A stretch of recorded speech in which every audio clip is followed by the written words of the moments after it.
Hey, sports card fans, it's John Wade Boggs fan. Hope you're all doing well.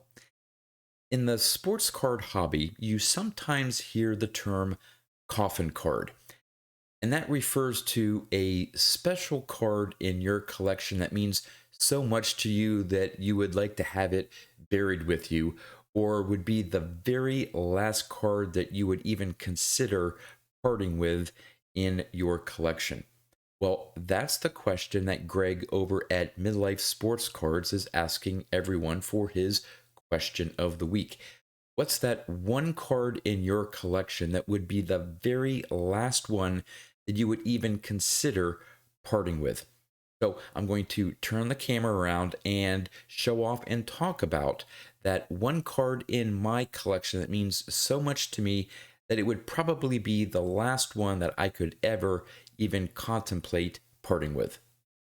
Now, with me being such a huge Wade Boggs fan, you would think that there would be one Wade Boggs card in my collection that would mean so much to me or that I really like that would be the one card that would be the last one that I would ever think of selling or getting rid of in my collection. But with so many different Wade Boggs cards to choose from, I often get asked, well, what's your favorite Wade Boggs card? And if I'm pressed to answer that question, the card that usually comes to mind is his 1984 Topps card. There's just something about this card, the design, the image of Boggs there, the 84 set. I just really love this card. I love this card so much. Now, this is a graded copy that I have. I have over 1,000 ungraded copies of this card. Yes, I went a little nuts, as a lot of super collectors do. They have one thing at least in their collection that is just wild and crazy. And for me, it's owning over 1,000 1984 Topps cards. But there's nothing special about this particular card. There's no sentimental attachment to this card. There's no special memory of this particular card.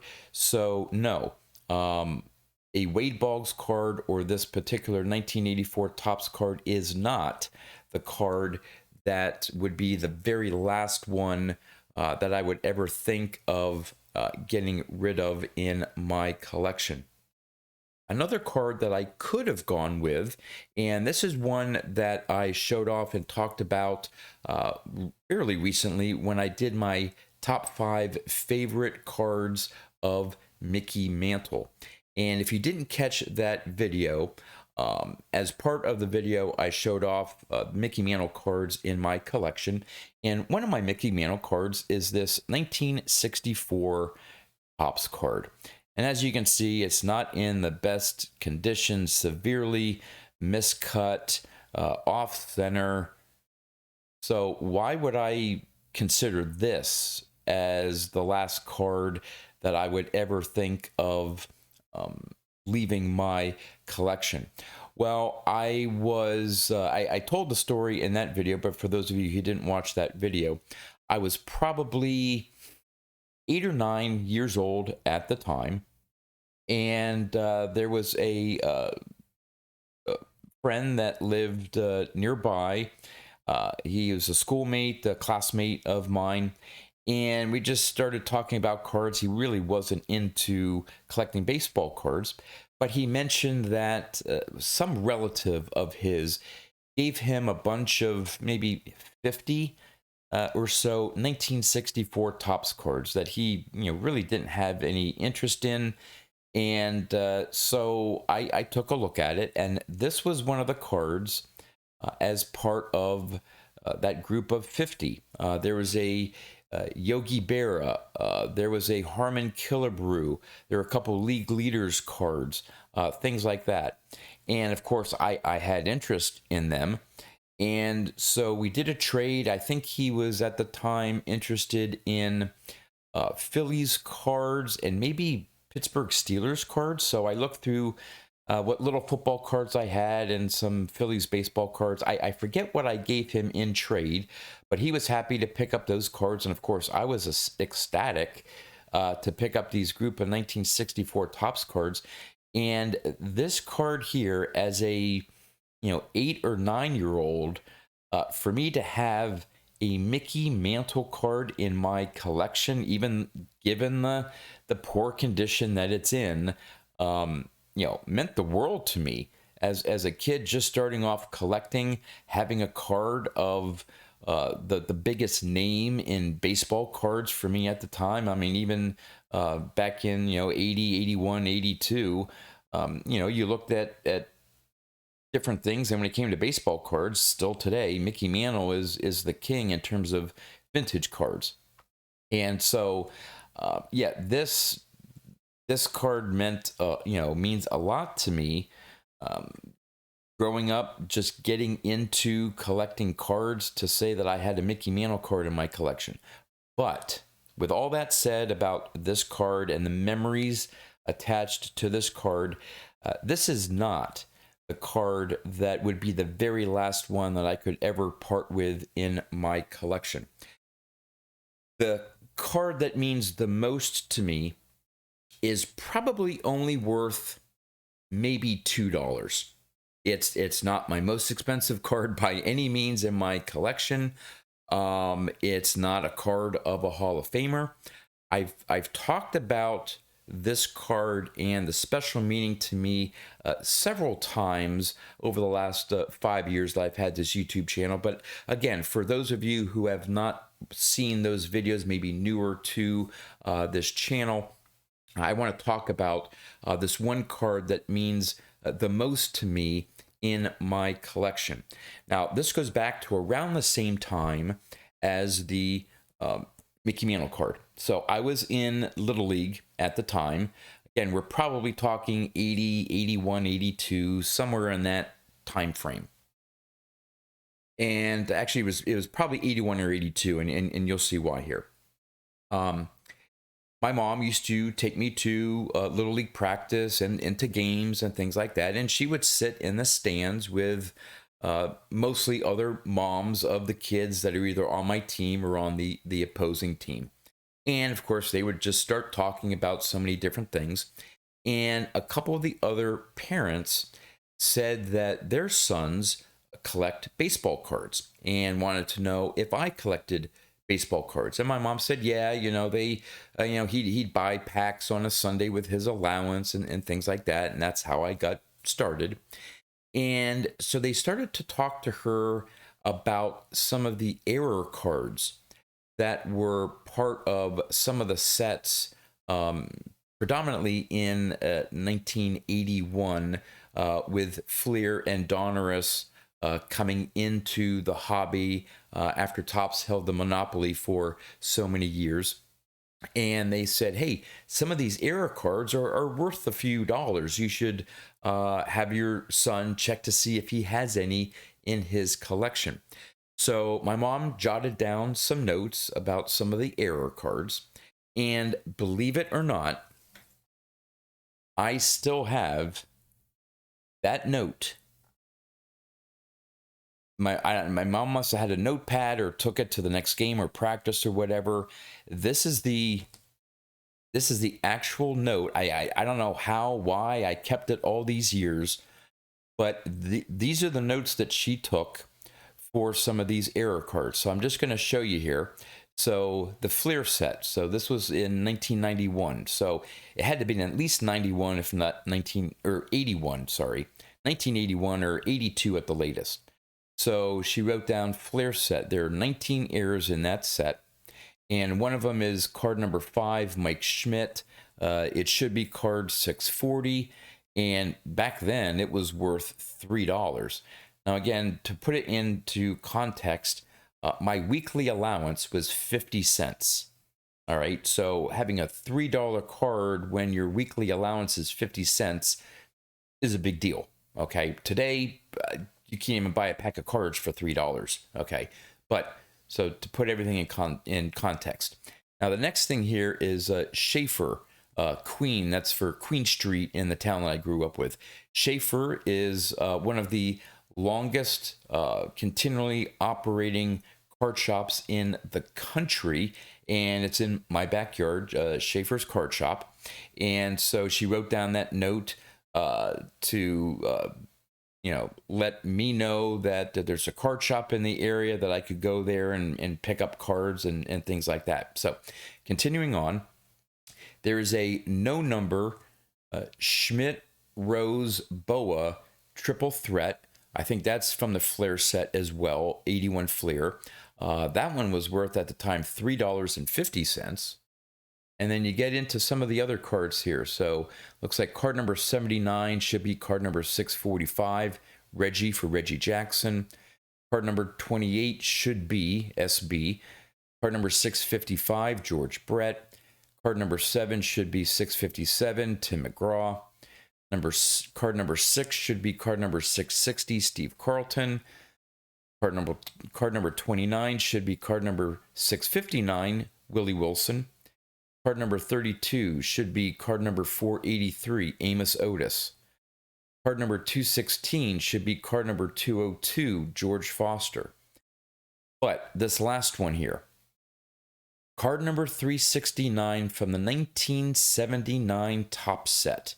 Now, my mom wrote down Bumper Wills, but it's actually Bump Wills. Now, there are two versions of the Bump Wills 1979 Topps card. One has the Blue Jays team on the front, but on the back of the card is the Texas Rangers.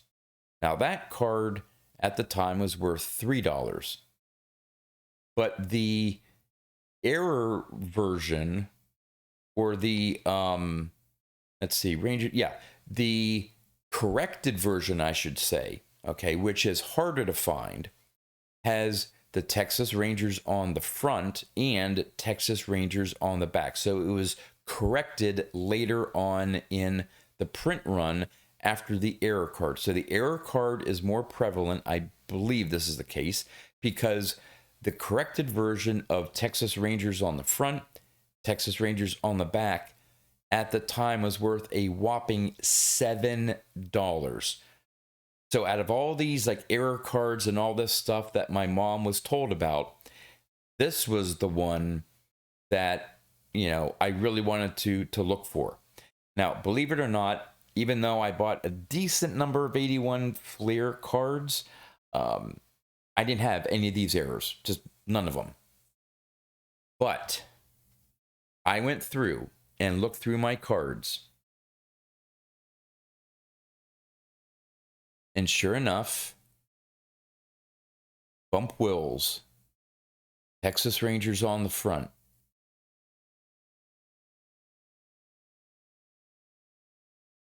Rangers on the back. This was the corrected version, and you should have, I remember just getting so excited that I had this corrected version, which was the rarer one to find, and I pulled this from a pack of 1979 Topps cards.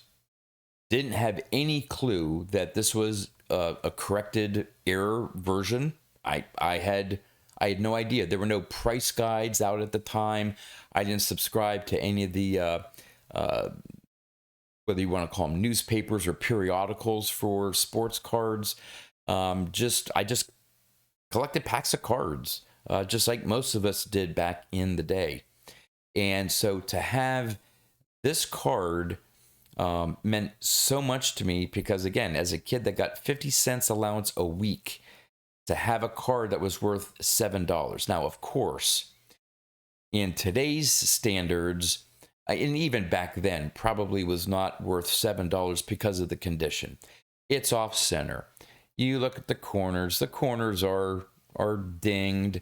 There's a print mark down there. It's not too bad on the back, but obviously not in great condition. Now, there's no, to my knowledge, there's no creases or anything like that. But again, this wouldn't grade very high. But back then, I considered this a $7 card. And this card here, because I had this special card, just increased my interest in collecting baseball cards. Hey man, some of these cards actually have some value to them. I just collected them because I enjoyed them. I didn't think, oh well, this player's card is worth this much or that much. Not that I ever got into collecting for the money, but it definitely kept my interest going in collecting cards. And to boot, to still have this note that my mom wrote down of all these error cards. It was, if you watched the latest, actually it's coming up. It hasn't been posted yet. It'll be on Sunday, the latest edition of Two Guys, One Hobby. I talk about, at least I think that was on the air. It may have been after we were done recording, so I'm not sure if it actually made the video. But I talked about, still to this day, owning the small little shoebox that I had, as with some my shoes as a kid. That's where I kept my cards. And for whatever reason, I folded up this note, probably to remind me of these error cards. And I still have the shoebox, and I still have this note. So these two things here combined, this card here would be the very, very last card that I could ever part with in my collection. Today, again, $1 or $2 based on the condition, even though it is the corrected version. But this card, out of all the cards in my collection that I've acquired, I have some great cards in my collection, and I'm so blessed to have some of the cards that I do. This is the one from when I was, the early part of my collecting that means so much to me. In fact, once I started a few years ago now, buying vintage graded cards and expanding my vintage collection, even though I'm concentrating on Hall of Famers, I had to get graded copies of both versions. So here is the error version, and I have both of these. I wanted to get these in PSA 9s. 10s are out of the question. I don't even know how many 10s there are, but I didn't want to spend that type of money. But I wanted to get PSA 9 copies of both versions. So as you can see here, it's Blue Jays on the front and Rangers on the back. This is the more common error version. And I have the matching PSA 9 copy of the corrected version. Now, these, of course, don't mean as much to me as the original here, but there you go. I know I told the story before. For some of you who have watched this channel for a long time, this is probably the 4th or 5th time you've heard this story.